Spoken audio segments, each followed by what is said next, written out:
Grimm's Complete Fairy Tales. The Brothers Grimm. The story of the youth who went forth to learn what fear was. A certain father had 2 sons, the elder of whom was smart and sensible and could do everything, but the younger was stupid and could neither learn nor understand anything. And when people saw him, they said, "There's a fellow who will give his father some trouble." When anything had to be done, it was always the elder who was forced to do it. But if his father asked him to fetch anything when it was late or in the nighttime, and in the way led through the churchyard or any other dismal place, he answered, "Oh no, father, I'll not go there. It makes me shudder," for he was afraid. Or when stories were told by the fire at night, which made the flesh creep, the listeners sometimes said, "Oh, it makes us shudder." The younger sat in a corner and listened with the rest of them, and could not imagine what they could mean. "They're always saying, 'It makes me shudder, it makes me shudder.' It does not make me shudder," thought he. "That too must be an art of which I understand nothing." Now it came to pass that his father said to him one day, "Listen to me, you fellow in the corner there. You are growing tall and strong, and you too must learn something by which you can earn your living. Look how your brother works, but you do not even earn your salt." "Well, father," he replied, "I am quite willing to learn something. Indeed, if it could be managed, I should learn how to shudder. I don't understand that at all yet." The elder brother smiled when he heard that and thought to himself, "Good God, what a blockhead that brother of mine is. He will never be good for anything as long as he lives. He who wants to be a sickle must bend himself early." The father sighed and answered him, "You shall soon learn what it is to shudder, but you will not earn that bread by that." Soon after this, the sexton came to the house on a visit, and the father bewailed his trouble and told him how his younger son was so backward in every respect that he knew nothing and learned nothing. "Just think," said he, "when I asked him how he was going to earn his bread, he actually wanted to learn to shudder." "If that be all," replied the sexton, "he can learn that with me. Send him to me. I will soon polish him." The father was glad to do it, for he thought, "It will train the boy a little."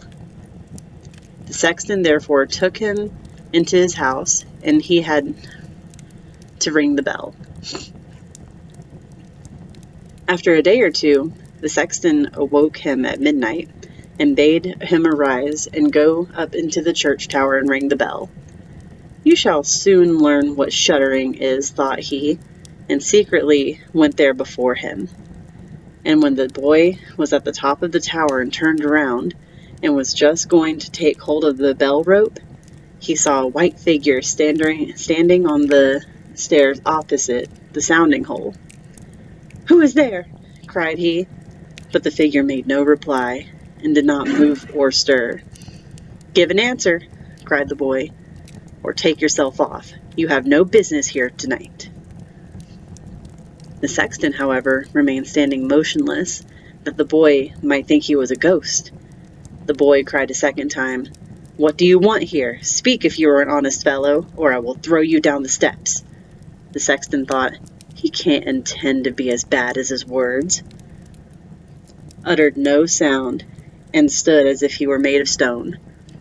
Then the boy called to him for a third time, and as that was also to no avail, he ran against him and pushed the ghost down the stairs, so that it fell around 10 steps and remained lying there in the corner. Thereupon he rang the bell, went home, and without saying a word, went to bed and fell asleep. The sexton's wife waited a long time for her husband, but he did not come back. At length she became uneasy and wakened the boy and asked, "Do you not know where my husband is? He climbed up the tower before you did." "No, I do not know," replied the boy, But someone was standing by the sounding hole on the other side of the steps. As he would neither give an answer nor go away, I took him for a scoundrel and threw him downstairs. Just go there and see, and you will see if it was he. I should be sorry if it were. The woman ran away and found her husband, who was lying, moaning in the corner, and had a broken leg. She carried him down, and then with loud screams she hastened to the boy's father. "Your boy," cried she, "has been the cause of a great misfortune. He has thrown my husband down the steps and made him break his leg. Take the good-for-nothing fellow away from our house." The father was terrified and ran there and scolded the boy. "What wicked tricks are these?" said he. "The devil must have put this into your head." "Father," he replied, "do listen to me. I am quite innocent. He was standing there by night like one who is intending to do some evil. I did not know who it was, and I warned him 3 times either to speak or go away." "Ah," said the father, "I have nothing but unhappiness with you. Go out of my sight. I will see you no more." "Yes, father, right willingly. Wait only until it is day. Then I will go forth and learn how to shudder. And then I shall, at any rate, understand one art which is important to me." "Learn what you will," said the father. "It is all the same to me. Here are 50 tailors for you. Take these and go into the wide world. Tell no one where you are from and who is your father, for I have reason to be ashamed of you." "Yes, father, it shall be as you will. If you desire nothing more than that, I can easily keep it in mind." When day dawned, therefore, the boy put his 50 tailors into his pocket and went forth on the great highway, and continuously said to himself, "If I could but shudder, if I could but shudder." Then a man approached who had heard this conversation which the youth was holding with himself. And when they had walked a little farther to where they could see the gallows, the man said to him, "Look, there is a tree where 7 men have married the ropemaker's daughter and are now learning how to fly. Sit down below it and wait till night comes, and you will soon learn how to shudder." "If that is all that is wanted," answered the youth, "it is easily done. But if I learn how to shudder as fast as that, you shall have my 50 tailors. Just come back to me early this morning." Then the youth went to the gallows, sat down below it, and waited till evening came. And he was cold. He lighted himself a fire, but at midnight the wind blew so sharply that in spite of the fire he could not get warm. And as the wind knocked the hanged men against each other, and they moved backwards and forwards, he thought to himself, "You shiver below by the fire, but how those up above must freeze and suffer." And as he felt pity for them, he raised the ladder and climbed up, unbound one of them after the other, and brought down all 7. Then he stirred the fire, blew it, and sat them all around it to warm themselves. But they sat there and did not stir.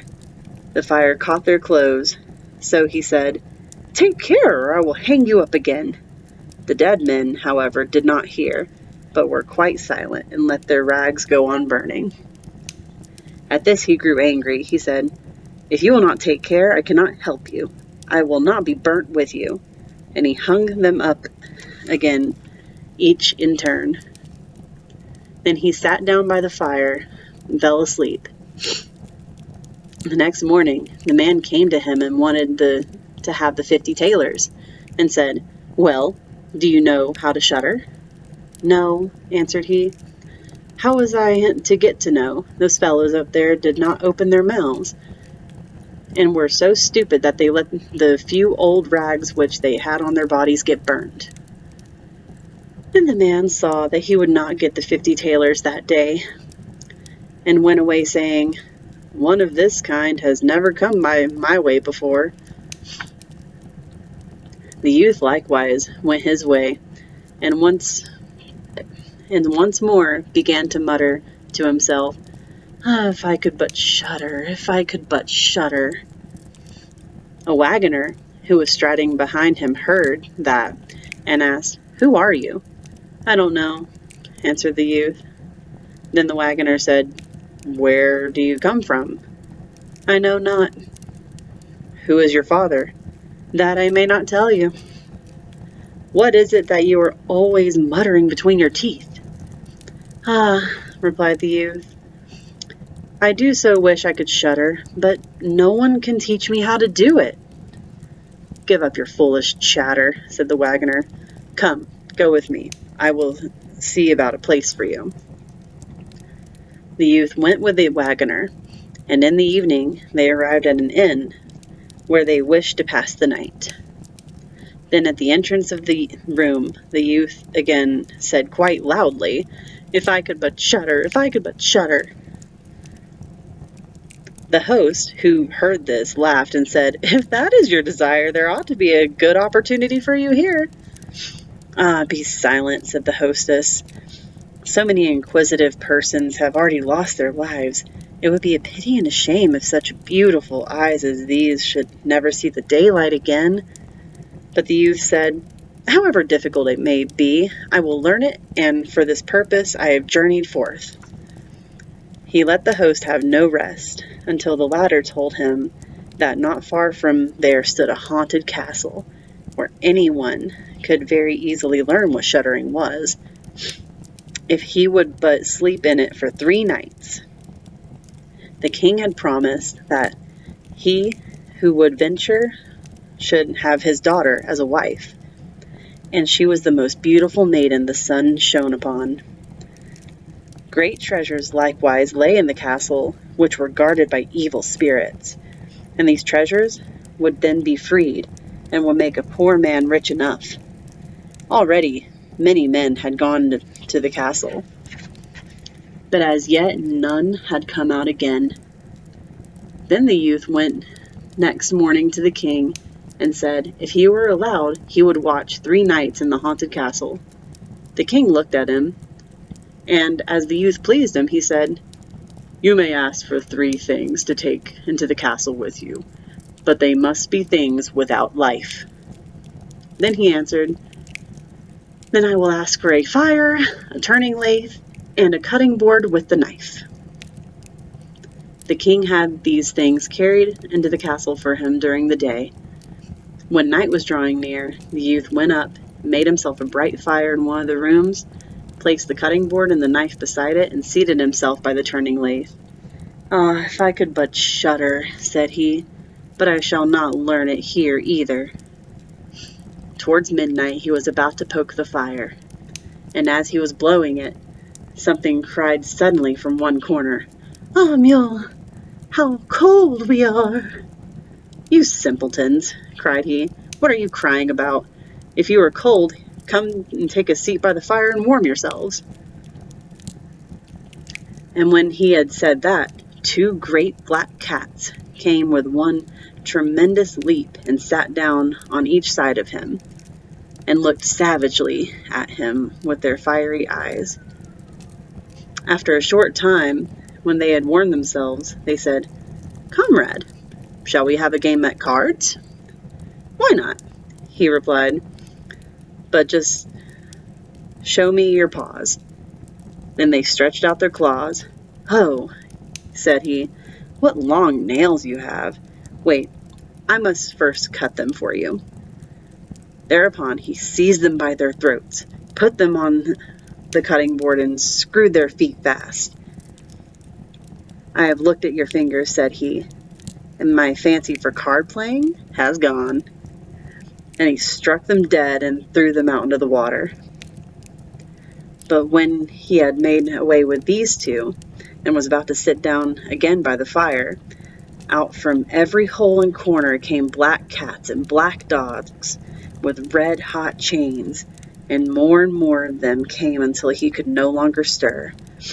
and they yelled horribly, got on his fire, pulled it to pieces, and tried to put it out. He watched them for a while quietly, but at last, when they were going too far, he seized his cutting knife and cried, "Away with ye, vermin!" and began to cut them down. Part of them ran away, but the others he killed and threw out into the fish pond. When he came back, he fanned the embers of his fire again and warmed himself. And as he thus sat, his eyes would keep open no longer, and he felt a desire to sleep. Then he looked around and saw a great bed in the corner.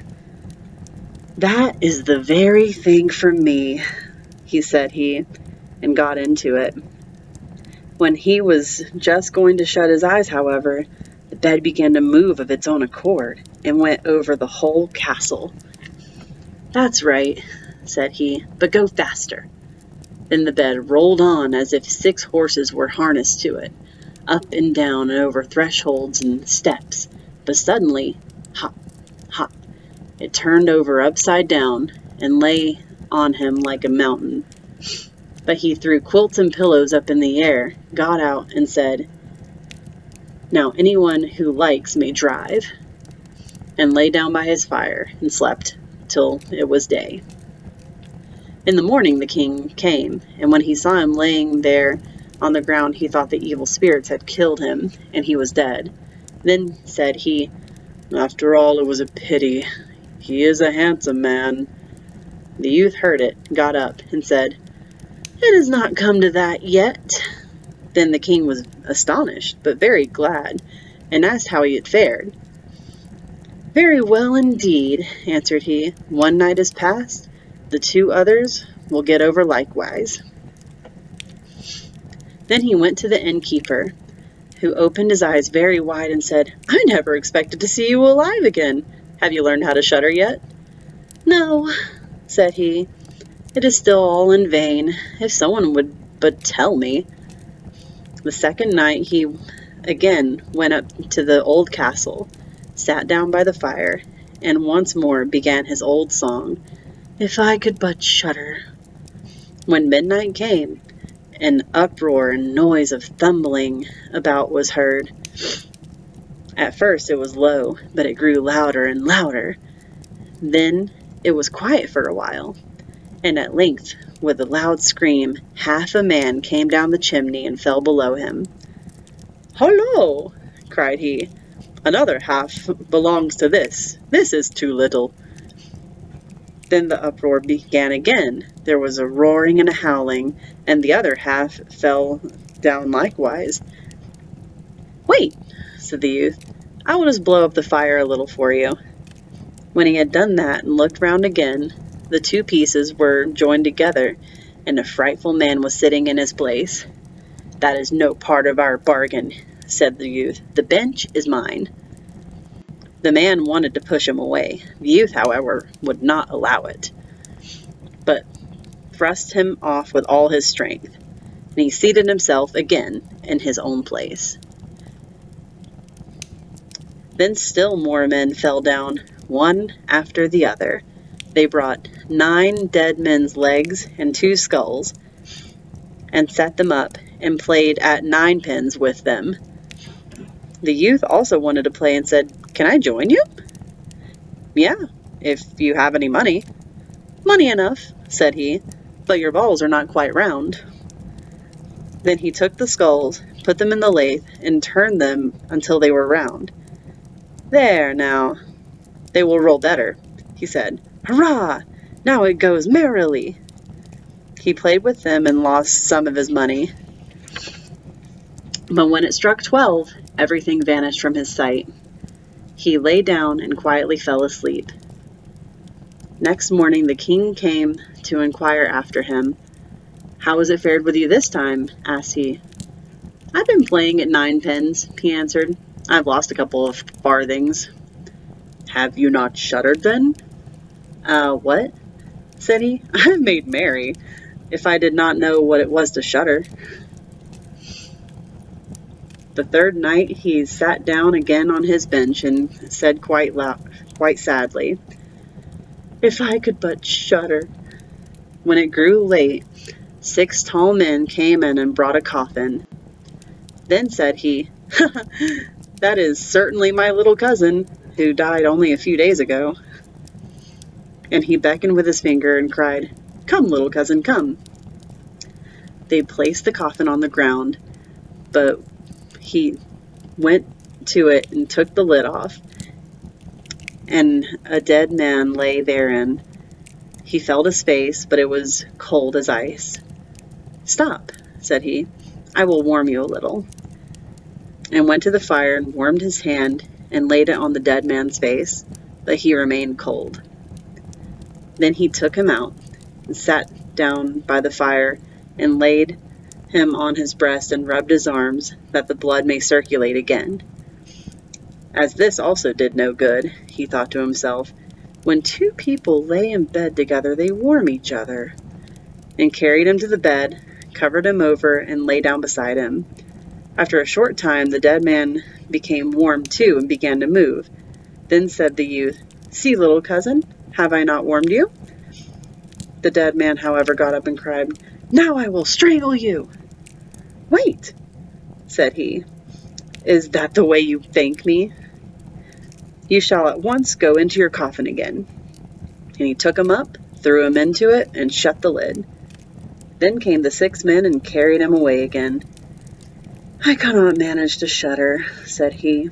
"I shall never learn it here as long as I live." Then a man entered who was taller than all the others and looked terrible. He was old, however, and had a long white beard. "You wretch," cried he, "you shall soon learn what it is to shudder, for you shall die." "Not so fast," replied the youth. "If I am to die, I shall have to have a say in it." "I will soon seize you," said the fiend. "Softly, softly, do not talk so big. I am as strong as you are, and perhaps even stronger." "We shall see," said the old man. "If you are stronger, I will let you go. Come, we will try." Then he led him by dark passages to a smith's forge, took an axe, and with one blow struck an anvil into the ground. "I can do better than that," said the youth, and went to the other anvil. The old man placed himself near and wanted to look on, and his white beard hung down. The youth seized the axe, split the anvil with one blow, and struck the old man's beard in with it. "Now I have you," said the youth. "Now it is you who will have to die." Then he seized an iron bar and beat the old man till he moaned and entreated him to stop, and he would give him great riches. The youth drew out the axe and let him go. The old man led him back into the castle, and in a cellar showed him 3 chests full of gold. "Of these," said he, "one part is for the poor, the other is for the king, and the third is yours." In the meantime it struck 12, and the spirit disappeared. The youth, therefore, was left in darkness. "I shall still be able to find my way out," said he, and felt about, found the way into the room, and slept there by his fire. Next morning the king came and said, "Now you must have learned what shuddering is?" "No," he answered. "What can it be? My dead cousin was here, and a bearded man came and showed me a great deal of money down below, but no one told me what it is to shudder." "Then," said the king, "you have delivered the castle from enchantment, and shall marry my daughter." "That is all very well," said he, "but still I do not know what it is to shudder." Then the gold was brought up, and the wedding celebrated. But, however much the young king loved his wife, and however happy he was, he still said always, "If I could but shudder, if I could but shudder." And at last she was angry at this. Her waiting maid said, "I will find a cure for him. He shall soon learn what it is to shudder." She went out to the stream which flowed through the garden, and had a whole bucket full of gudgeons. brought to her. At night, when the young king was sleeping, his wife was to draw the clothes off of him and empty the bucket of cold water with the gudgeons in it over him, so that the little fishes would sprawl about him. When this was done, he woke up and cried, "Oh, what makes me shudder so? What makes me shudder so? Dear wife, now I know what it is to shudder."